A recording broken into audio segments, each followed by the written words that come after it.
नमस्कार, मैं हूं मिलिंद खांडेकर और आप देख रहे हैं साप्ताहिक सभा। साप्ताहिक सभा में हम हर सप्ताह जो बड़ी राजनीतिक खबर होती है, उस पर चर्चा करते हैं किसी विशेष मेहमान के साथ में। तो आज हमारे साथ जुड़ रहे हैं सत्य हिंदी के फाउंडर, वरिष्ठ पत्रकार आशुतोष।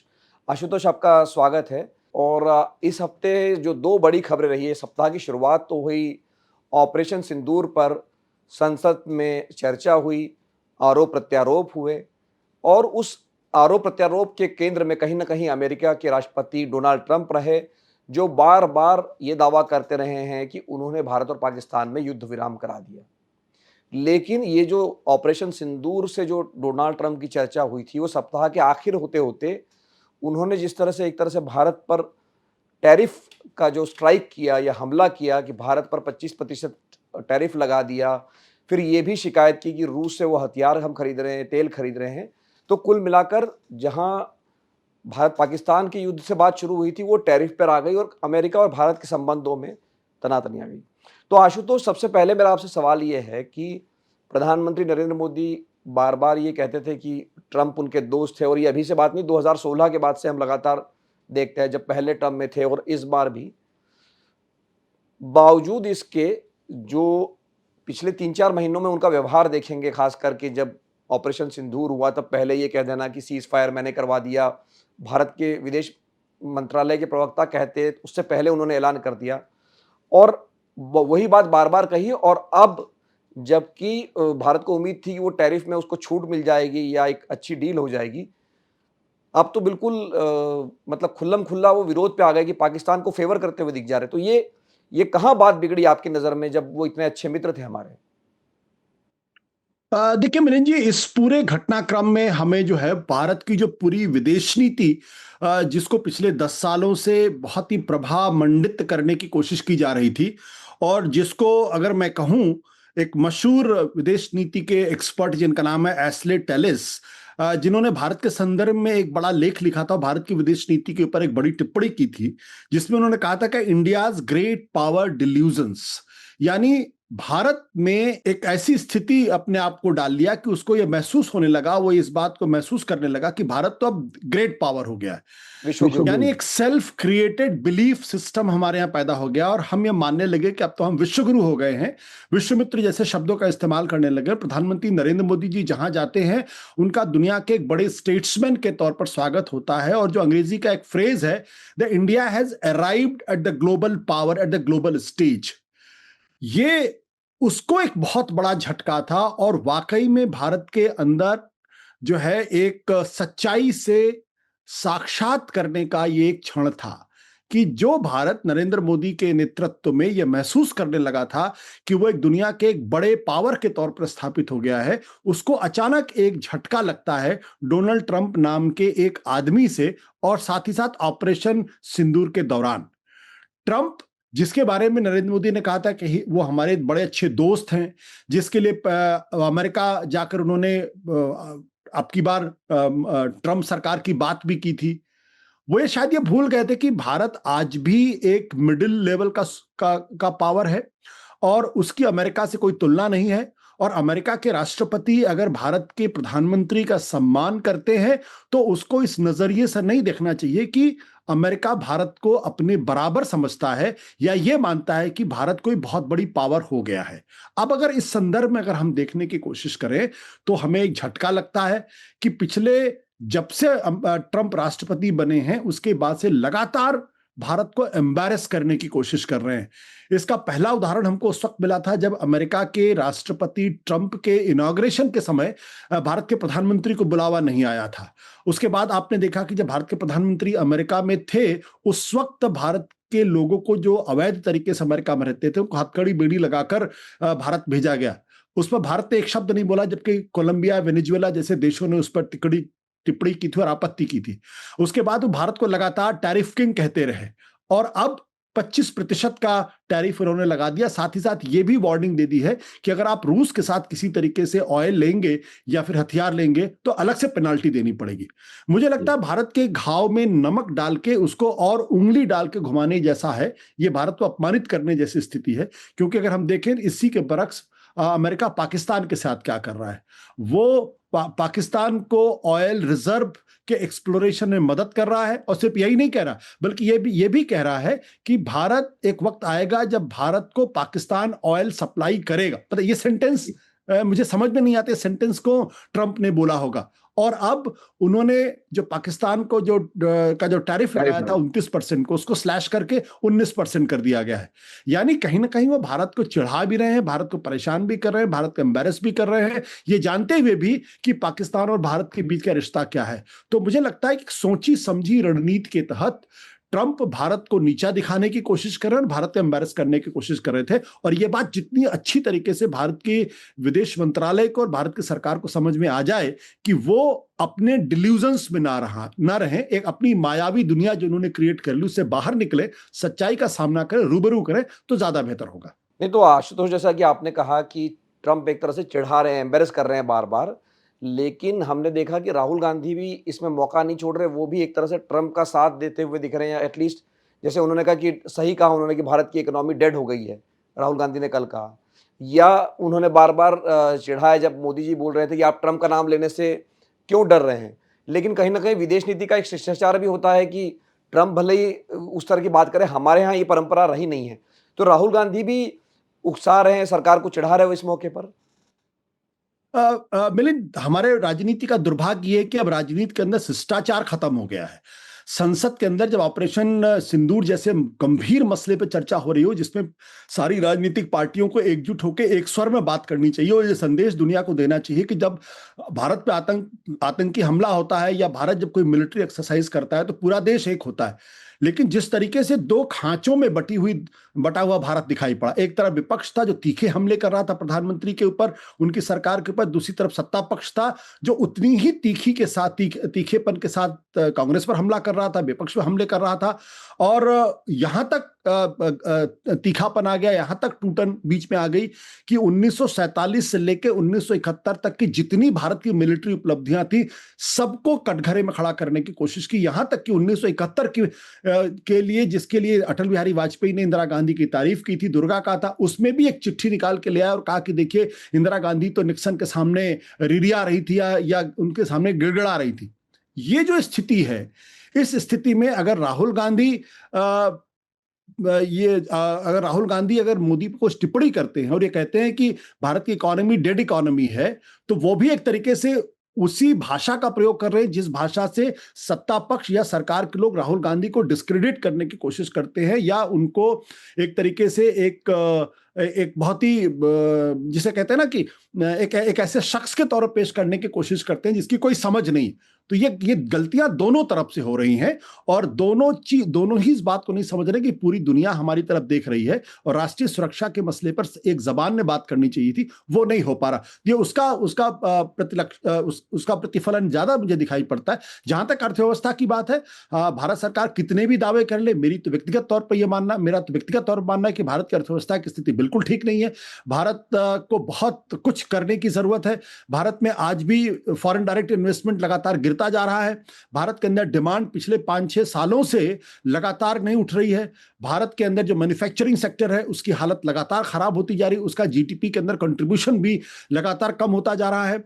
और अब जो टैरिफ लगाया है उसके बाद भारत की स्थिति और कमजोर होगी। अनएम्प्लॉयमेंट की हालत तो सबको मालूम है, महंगाई की हालत सबको मालूम है, भारत का रुपया लगातार डॉलर के मुकाबले में गिरता जा रहा है, ये सबको मालूम है। तो ऐसा नहीं है कि भारत की अर्थव्यवस्था की स्थिति कोई बहुत अच्छी है और राहुल गांधी ने जानबूझ के उसको डिमीन करने की कोशिश को, हाँ, इस बारे में आपत्ति हो सकती है कि राहुल गांधी ने यह कहा कि ट्रंप सही बोल रहे हैं कि भारत की अर्थव्यवस्था डेड है। उन्होंने शायद उस शब्द से बचना चाहिए था, लेकिन भारत की अर्थव्यवस्था की स्थिति तो आज की तारीख में मेरी नजर में कम से कम बिल्कुल ठीक नहीं है। नहीं, पर जो राहुल गांधी ये बार बार कह रहे हैं कि जैसे उनके कहने का आशय मैं कहूँ तो ये है कि मोदी ट्रंप से डर गए, ये बार बार वो कहीं ना कहीं ये बात कहना चाह रहे हैं, तो वो भी इसमें राजनीति ही कर रहे हैं। बिल्कुल, इसमें कोई दो राय नहीं है। वो भी सरकार को, मोदी को एम्बैरस करने में बिल्कुल पीछे नहीं है। ये बिल्कुल इस तरह की स्थिति की, जब राहुल गांधी विदेश जाते हैं या हार्वर्ड जाते हैं या ऑक्सफोर्ड जाते हैं और वहां जब वो भारत की विदेश नीति के बारे में कोई टिप्पणी करते हैं तो यह बार बार कहा जाता था विदेश की धरती से भारत को अपमानित करने का काम कर रहे हैं। तो कहीं ना कहीं वो he is giving back in the same coin. और देखिए, हमको ये बात समझनी पड़ेगी कि राहुल गांधी जो कह रहे हैं उनकी बातों में कितनी सच्चाई है। आज की तारीख में अगर हम बड़ी ईमानदारी के साथ, निष्पक्षता के साथ अगर भारत की विदेश नीति का आकलन करें तो हमें यह बात बिल्कुल स्पष्ट हो जाएगी कि हम दुनिया के नक्शे पर आज बिल्कुल अकेले पड़े हुए दिखाई पड़ते हैं। दुनिया की जो 2 या 3 सबसे बड़ी, बल्कि 4 सबसे बड़ी ताकत है, वो आज भारत के साथ नहीं है। अमेरिका नंबर 1, डोनाल्ड ट्रंप का उदाहरण हम सबके सामने 30 बार वो भारत को अपमानित कर चुके हैं, ये कहते हुए कि उन्होंने उन्होंने भारत और पाकिस्तान के बीच में डील कराई। चाइना ऑपरेशन सिंदूर के दौरान बिल्कुल स्पष्ट हो गया कि वो पाकिस्तान का प्रॉक्सी वार लड़ रहा था।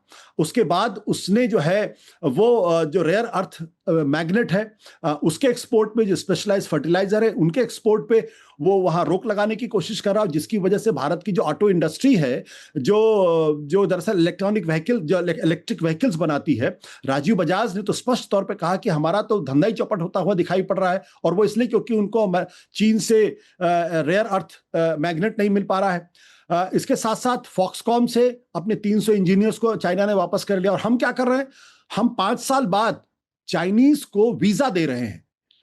ये दर्शाता है कि भारत की विदेश नीति में या तो कंफ्यूजन है या हम समझ ही नहीं पा रहे क्या स्थिति। तो अमेरिका से हमारी दूरी बढ़ती जा रही, चाइना से हमारी दूरी लगातार बढ़ी हुई है। रूस जो आपका बड़ा ट्रेडिशनल दोस्त था, वो आज पाकिस्तान में इन्वेस्टमेंट कर रहा है और ऑपरेशन सिंदूर के दौरान उसने भारत का पक्ष नहीं लिया, वो एक तरीके से चुप रहा। यूरोपियन यूनियन के बारे में स्थिति ये पैदा हो गई कि भारत के विदेश मंत्री को कहना पड़ रहा है कि we don't need teachers, we need partners. तो ये स्थिति क्यों पैदा हो रही है? ये स्थिति इसलिए पैदा हो रही क्योंकि या तो हम उस डिल्यूजन में थे कि हम सुपर पावर हो गए और सारी दुनिया हमारी तरफ भाग कर आएगी, और जब वैसी स्थिति पैदा हुई तो कोई हमारी तरफ नहीं आया और आज हम अपने आप को अकेले अलग थलग पाते हैं।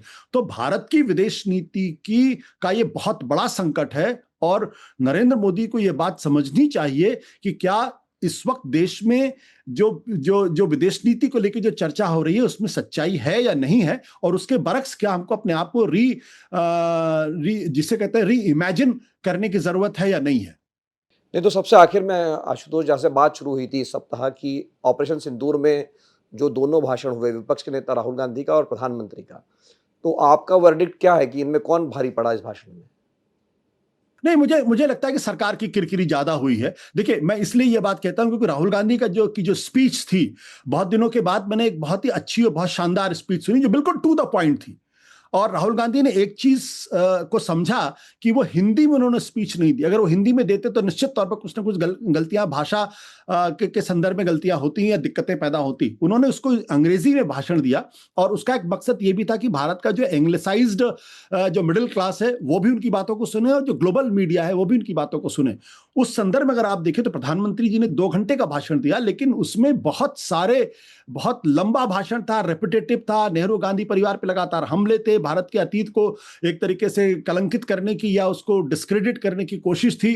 कुछ नई बात वो नहीं कह पाए। उनके पास इस सवाल का जवाब नहीं था कि आपने अचानक सीज फायर क्यों कर दिया। उनके पास इस सवाल का कोई जवाब नहीं था कि ट्रंप लगातार भारत को अपमानित कर रहे हैं, थर्ड पार्टी मीडिएशन की बात कर रहे हैं, और साथ ही साथ वो कह रहे हैं कि हमने ट्रेड का दबाव डाला इसलिए दोनों देश शांत हो गए। उनके पास इस सवाल का जवाब नहीं था कि जो पहलगाम के अंदर जो सुरक्षा में चूक हुई वो क्यों हुई, उसके लिए जिम्मेदार कौन है।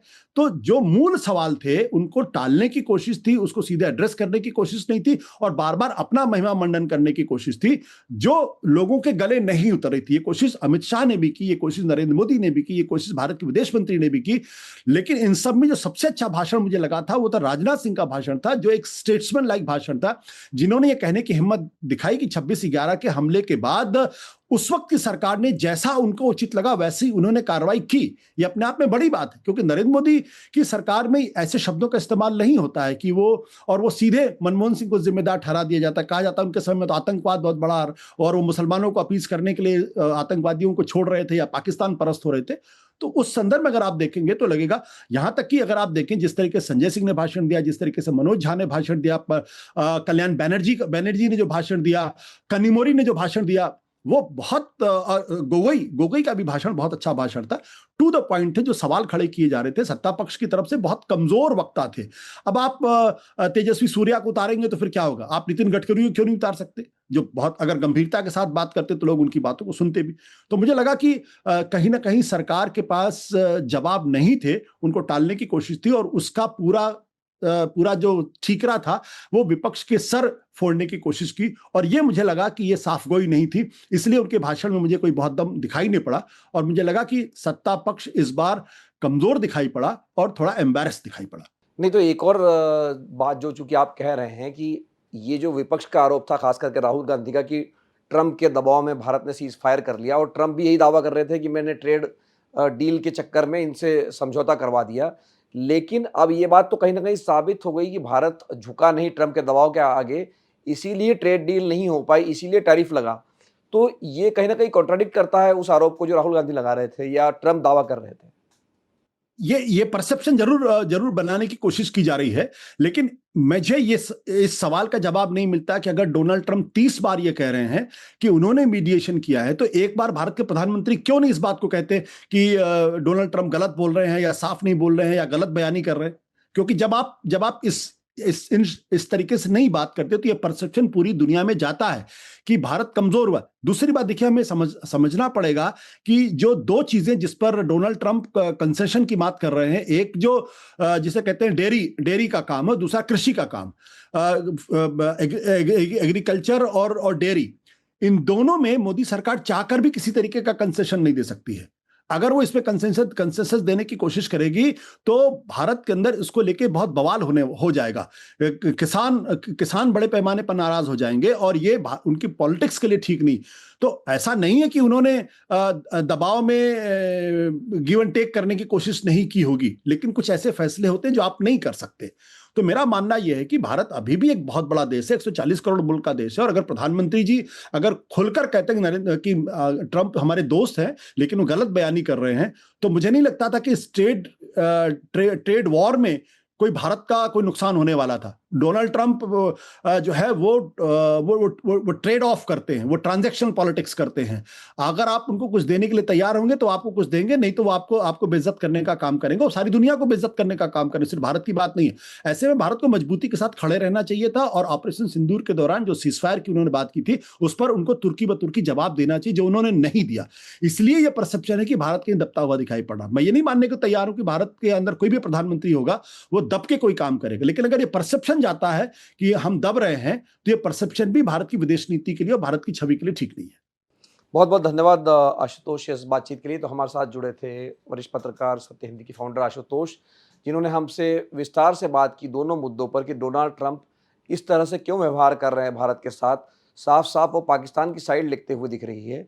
और दूसरी बात यह है कि जो लोकसभा में चर्चा हुई उसमें आशुतोष का मानना यह है कि राहुल गांधी का भाषण जो उन्होंने अंग्रेजी में दिया वो अच्छा फैसला था और वो साफ तौर पर सत्ता पक्ष पर भारी पड़ा।